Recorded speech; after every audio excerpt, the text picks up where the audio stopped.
semakin teguh di dalam pengenalan akan Bapa yang benar. Keteguhan bukan datang dari yang kita upayakan, tapi semuanya bersumber dari firman dan kebenaran. Inilah hidup yang kekal itu, yaitu bahwa mereka mengenal Engkau, satu-satunya Allah yang benar, dan mengenal Yesus Kristus yang telah Engkau utus. Jadi hidup kekal bukan hanya nanti setelah kita mati dan dibangkitkan, tapi hidup yang kekal itu bicara pengenalan kita akan Bapa. Ia diutus untuk menebus mereka yang takluk kepada hukum Taurat, supaya kita diterima menjadi anak. Dan karena kamu adalah anak, maka Allah telah menyuruh roh anaknya, roh Kristus. Roh yang ada dalam Kristus itulah yang ada dalam diri kita hari ini.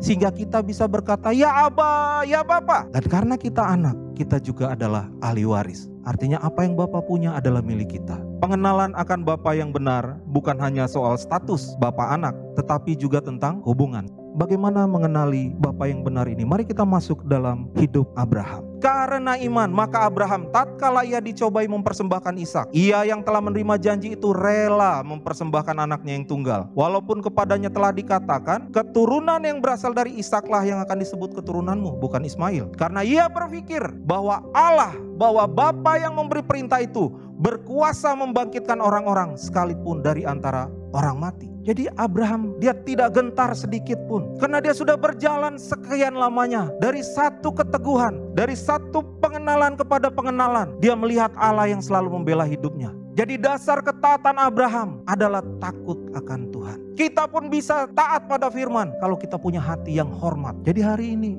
mari cek hati kita. Apakah kita masih sering goyang? Kita masih susah taat karena kita masih punya banyak kecurigaan, negatif melihat Tuhan. Orang yang dewasa dalam pengenalan akan Bapa yang benar akan mengenali hati Bapa, yaitu jiwa-jiwa. Tetapi tidak menjadikan pengharapan itu sebagai beban, melainkan kesempatan untuk menyatakan kasih Bapa. Itulah yang baik dan yang berkenan kepada Allah Juru Selamat kita, yang menghendaki supaya semua orang diselamatkan dan memperoleh pengetahuan akan kebenaran. Inilah hati Bapa. Apakah hari ini yang kita kerjakan berkaitan dengan ini? Apakah kita masih merasa beban gitu, memimpin komsel, melayani keluarga kita, melayani orang-orang yang masih jauh dari Tuhan? Apakah itu jadi beban? Atau kita tahu itulah yang menyukakan hati Bapa, yang membuat Bapa bersuka cita dan bergembira? Kita tidak hanya berhenti dalam mengenal Bapa yang benar, Bapa yang memegang janji, Bapa yang setia terhadap janjinya, Bapa yang bukan mengambil, merebut apa yang kita punya, tapi Bapa menyediakan yang terbaik. Jangan berhenti di situ. Mari kita lakukan bagian kita. Ambil peran dalam pengenalan akan Bapa yang benar dengan melakukan